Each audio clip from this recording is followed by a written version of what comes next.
So Rochdale 13 with Alan Kilshaw ahead of the summer bash on Sunday. Just a quick reflection on the Batley performance. If you picked all the positives out of that, it was a massive improvement obviously from the week before. Yeah, as we said on the day, it's probably a little bit frustrated we didn't come on with the 2 points. We've been a little bit more clinical with some of our chances, and some of them 50-50 calls have gone our way, then it could have been a different outcome.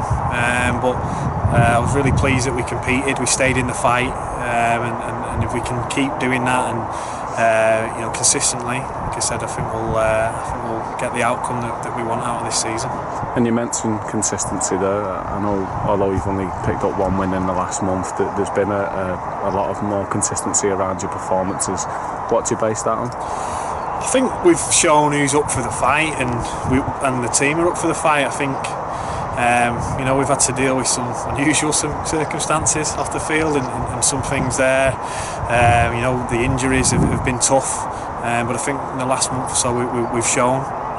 Picking up that win at Dewsbury, going and performing at Batley, in particular, have shown we're up for the fight, and those players have proved that, and they've come to the forefront. And through adversity, sometimes you see what people are made of, and we certainly have seen that. Like I say, some of them young guys have stepped up, some of them senior guys have as well. Lee Mitchell, he's been captain the last few weeks, is a prime example of that. And obviously summer bash is a big occasion for obviously playing and coaching staff. Is it about playing it down a bit? The lads are live on Sky, it's not something that they get every weekend. I think we've got to embrace the occasion. Last weekend, the weekend last year was a great weekend, personally and for the team as well. It's a derby game. It's great that the championships are showcasing, because it's a great competition, and some of the skills and the players that will be on show, it's good for them to get that recognition, and it'll be worldwide, it'll go worldwide. So we're embracing it. We're obviously you don't want to play the occasion too much. There's 2 points at stake, and that's all that's at stake at the end of the day. But it is something for us to get excited about, for these players to show what we're about as a team, and what they're about as players, and putting themselves out there, in that theatre on Sunday afternoon. Yeah. And one of the big news stories around the bash has been the trial over the changes to the video referee. What do you make of that decision? I think on a weekend where they're going to get some support to take that off them. You have a look at the first try that we conceded last week. It was an obstruction. So to not allow these referees who we've got to accept that are up and coming referees. Some of them, they're coming up. They're learning the trade as well in the championship, and for them, to be sort of stripped of that, ability to check on some things on that one-off game.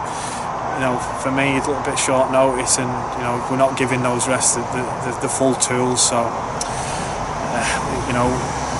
week in, week out, we don't have video refs in our competition. So I don't think it'll affect us that much, but it would have been nice to have that, that full, skill set, all those full tools for the referees to draw on. And on to Swinton, obviously they had a bit of a controversial loss, so they thought anyway at the weekend. They were 22-20 up, and Barrow clawed it back for a draw. What did you make of that decision? Oh, look, we're all copying bad decisions, and it's just the nature of the beast. I'm sure they'll be disappointed, but I'm sure they'll go back and look at areas of the game where they could have won the game, so it didn't have to come down to that.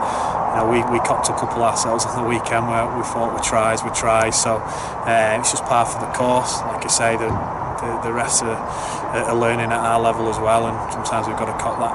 And obviously staying on Swinton, they're a team without a win this season. They've been down on the luck, so they feel. Is it still a dangerous side to face at the weekend? Yeah, because they'll be desperate, and they've got a quality roster, and they have been a little bit unlucky, what you've mentioned. They've lost a couple of games in the last minute.